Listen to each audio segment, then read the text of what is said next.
My wife said, "If you don't trust me, leave." I replied, "Done leaving."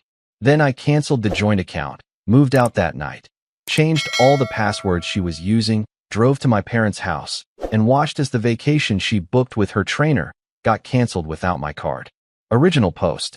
I, 36 male, had been with Qley, 33, for 8 years, married for 5.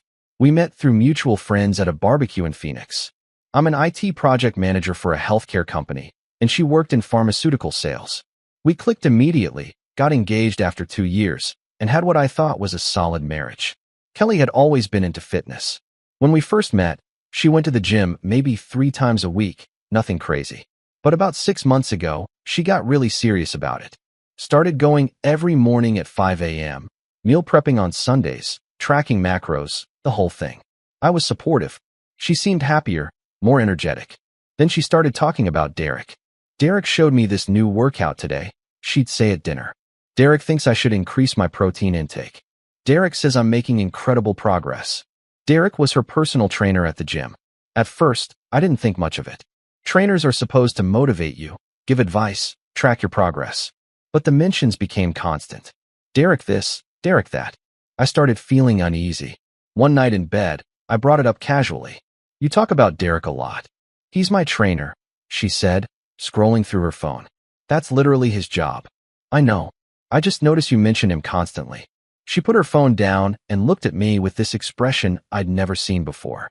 "Cold. Are you seriously jealous of my trainer?" "I'm not jealous.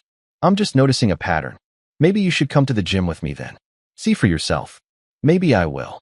I never did though. Work was busy, and honestly, I felt stupid being the suspicious husband who shows up to watch his wife work out. But things kept escalating. She started dressing differently for the gym. Instead of regular workout clothes, everything was suddenly matching sets, full makeup at 5 a.m., hair done. She'd come home from the gym and immediately shower, which seemed normal until I realized she was showering at the gym too. Her phone became glued to her hand. She'd get texts and smile, then quickly put the phone face down. She changed her passcode, something we'd never done in our entire relationship. When I asked why, she said she just wanted more privacy. The final straw came on a Tuesday night. I got home from work around 6, and Qley was on the couch with her laptop, grinning at the screen. "What are you looking at?" I asked, setting down my bag. "Oh, just planning something," she said, closing the laptop quickly. "Planning what?" "A trip. I'm thinking about going to San Diego for a few days. There's a fitness expo I want to check out." "When?" "Next month. It's a 4-day thing." "Want me to come?" She hesitated. "It's kind of a fitness industry event. You'd probably be bored. I could hang out at the beach while you're at the expo." "Matt, I need this for myself, okay? Can I please just have something that's mine?" The way she said it felt off, but I backed down. "Sure. Yeah, of course." That night, after she fell asleep, I did something I'm not proud of. I picked up her phone from the nightstand. I tried her old passcode, our anniversary. Didn't work. I tried her birthday. Didn't work. Then I tried something random. 0331. It unlocked. I went straight to her messages. My heart was pounding. I found the thread with Derek. The first few messages were normal. Workout stuff, scheduling sessions. Then I scrolled further. "Can't wait for San Diego," he'd written. "Me either." "For days of just us," she'd replied with a heart emoji. I kept scrolling. There were dozens of messages. Flirty comments about how she looked during workouts. Inside jokes. Planning their trip together. She'd booked a hotel room. One room. I felt sick. I put the phone back exactly where I'd found it and lay there for the rest of the night, staring at the ceiling. The next morning, Qley got up at 5 a.m. like always. "Gym time," she said cheerfully. I sat up. "Going to see Derek?"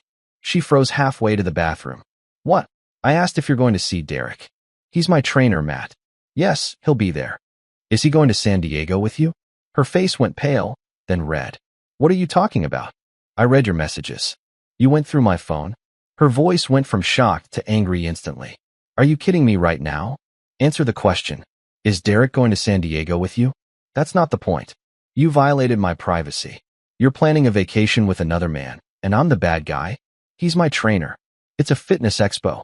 We're going as professionals. Professionals who book one hotel room." She stammered. We're splitting costs." "Qley, stop lying. Just stop." She crossed her arms. You know what? I'm not doing this. If you don't trust me, then maybe you should leave.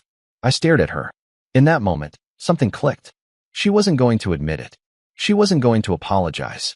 She was going to gaslight me and make this my fault. Done leaving? I said. What? I got out of bed and started getting dressed. I said I'm done leaving. You want me gone? I'm gone. Matt, don't be dramatic. I'm not being dramatic. You told me to leave if I don't trust you. I don't trust you. So I'm leaving. I pulled a duffel bag from the closet and started packing. Clothes, toiletries, my laptop, chargers. She stood there watching me, and I could see the panic starting to set in. Where are you going? My parents' house. Matt, come on. Let's talk about this. There's nothing to talk about.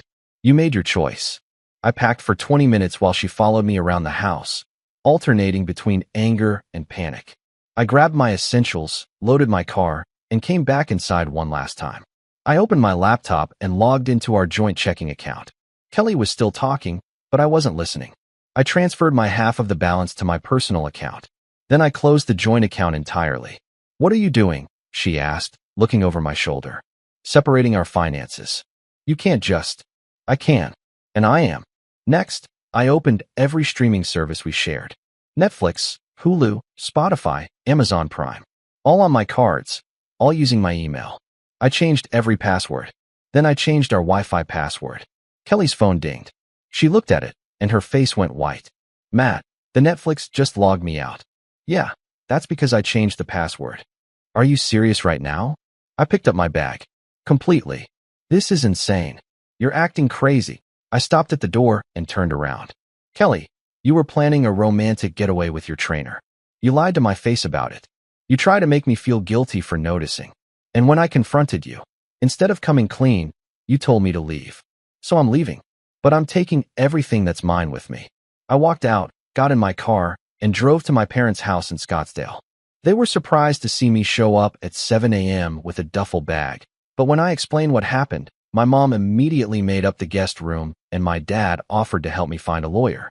Over the next few hours, I sat on their couch and methodically went through every shared account. I changed passwords to our meal delivery service, our grocery delivery app, our insurance portals. Anything that was in my name, I locked her out of. Then I noticed something.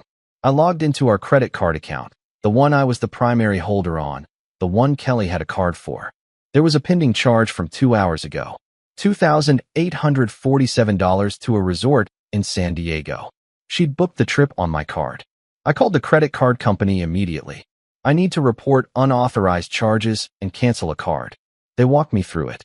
The card Qley had been using was canceled within 10 minutes. The resort charge was disputed and reversed. My phone started blowing up. Qley was calling over and over. I didn't answer. Then the text started.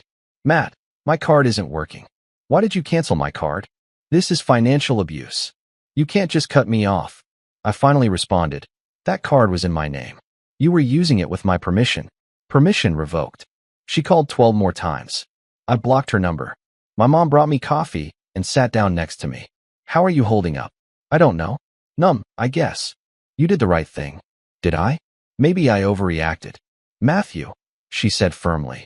Your wife was planning a vacation with another man and using your money to pay for it. You didn't overreact. You protected yourself.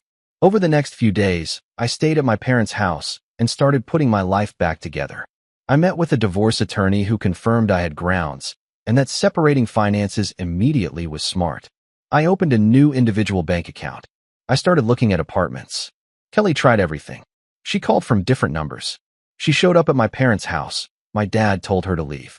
She sent me long emails about how I'd misunderstood everything, how Derek was just a friend, how the trip was innocent. But then I got a call from my buddy Chris, who went to the same gym. Dude, I need to tell you something, he said. Qley and that trainer? Everyone at the gym knew they were hooking up. Like, it wasn't even subtle. They'd go to the equipment room together, take long breaks. It was obvious. So everyone knew except me. 2 weeks after I moved out, I heard through a mutual friend that Qley had indeed gone to San Diego. Apparently, she tried booking a different hotel using a credit card she got in her own name. But here's the thing about pharmaceutical sales. It pays well when you're hitting targets. But Qley hadn't been focusing on work lately. She'd been too busy with Derek and the gym. Her sales numbers had dropped. Her new credit limit was only $1,000. Not enough for a 4-day resort stay for two. The trip fell apart. According to my friend, Derek ended up backing out when he realized Qley couldn't fund it anymore. Some trainer. Some relationship. Qley lost 50 pounds, but gained a reality check. A month after I left, my attorney served her divorce papers. The hearing was straightforward. No kids, clear evidence of infidelity, clean separation of assets. I kept my car, my retirement accounts, my dignity. She tried to reach out one last time after the divorce was finalized. I made a mistake, her email said. I miss you. I miss us. Can we please talk? I didn't respond. Last I heard, Qley moved to a cheaper apartment and got a new job because her sales territory got reassigned. Derek apparently started dating another client at the gym. Guess Qley wasn't as special as she thought. Me?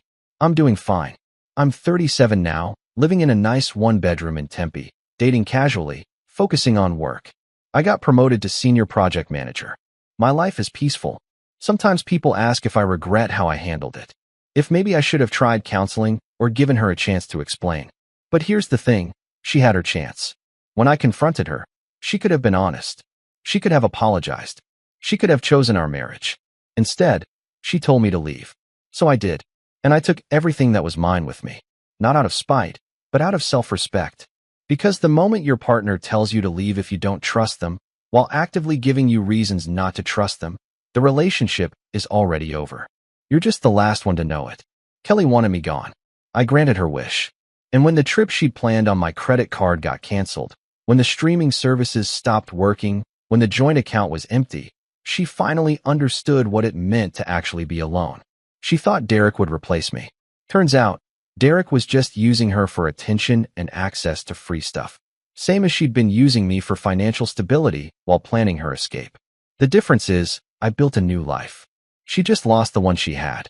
Sometimes the best revenge isn't elaborate. It's just leaving when someone tells you to, and taking your support with you. Let them figure out what they've lost. Qley figured it out. Just way too late.